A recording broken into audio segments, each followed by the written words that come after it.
And this is the final video of this here, whereby I'm going to explain everything you as a trader you need. Yeah, so I'm not going to waste much of your time, and as well, don't waste much of my time. Remember, jump into the market and you'll be getting better and better as you continue on practicing the same. Yeah, don't waste a lot of time in a demo account or waste a lot of time in trying every strategy that you hear. Just jump into it. You'll be learning one or two things by yourself.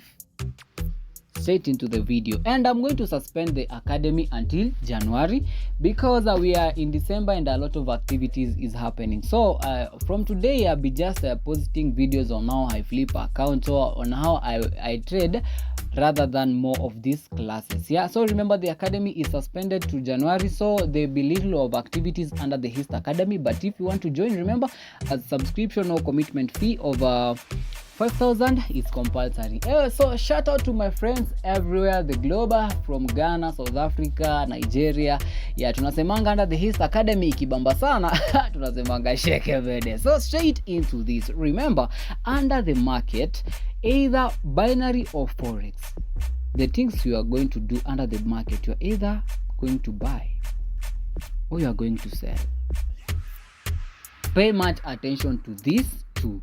Either you're going to buy or you are going to sell. Remember, when you go to the market, the physical market, you either going to the physical market as a supplier, whereby you are going to sell your commodities to your customers, or you are going to the market as a customer to purchase commodities or tools from the suppliers. Yeah, so this is exactly what happens in the market. Yeah, so remember, the last time I said, when we have this price of a certain commodity dropping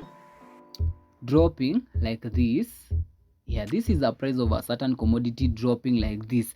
Now once this price reaches here, for example, in the trading market, we say when price decreases, demand increases. For example, we have this commodity. This is an orange selling at 20 bob.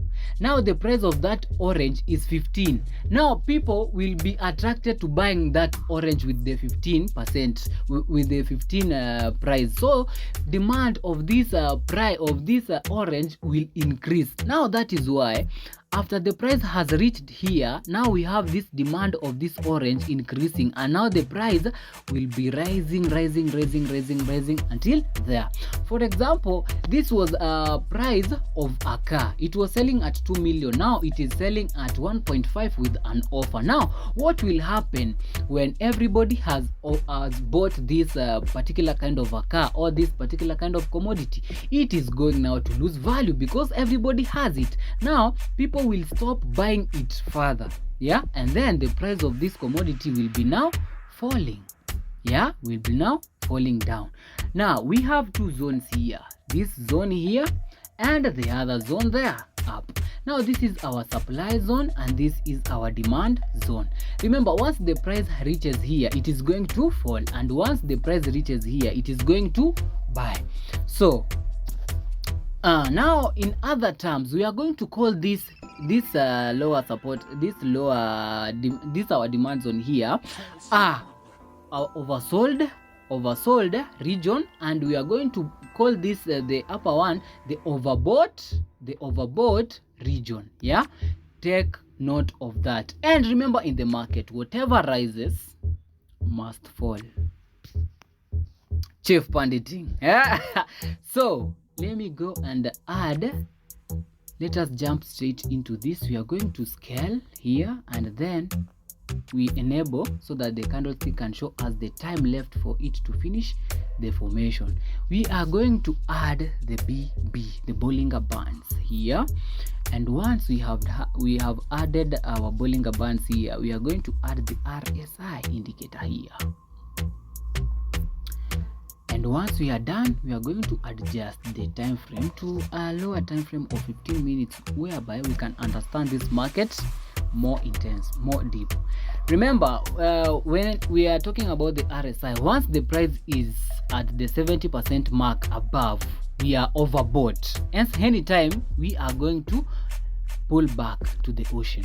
And once we are under the 30% mark, we are oversold, and hence anytime you are going to receive an indication that now we are going to enter back to the ocean. So let us look for those few let us see the previous market activities, whether we can identify those. For example, here the market was overbought here at the 70 mark, and anytime it was going to give us a signal that now we are going back into the ocean. Same to the Bollinger Bands. We are on the resistance ceiling, and this is the support floor. Yeah, once the price reaches here, remember this particular kind of the market is overbought, and hence anytime sellers are going to concentrate, are going to take over this market, and the price of the market will now be dropping down. Let us see where, if we can get there. Yeah, we can see here we were oversold. Yeah, once we are oversold, remember the market is oversold. Yeah, and now once the price of a commodity depreciates, it is going to attract demand increase. Now that is why we are going to have it rise.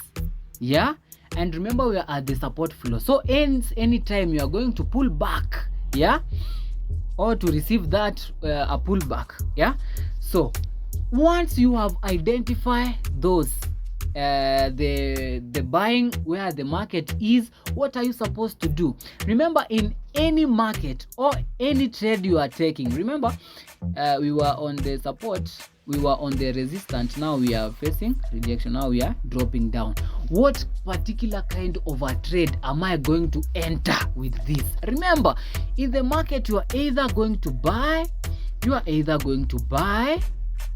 or sell at the end of the day. Yeah, so it is better, you are going to buy on you are going to buy and then you expect to sell on a profit. So for example, on a over under market, yeah, when you are talking about the over under market, what we mean, are you concentrating, are you going to trade on for example, rise and fall, even, odd?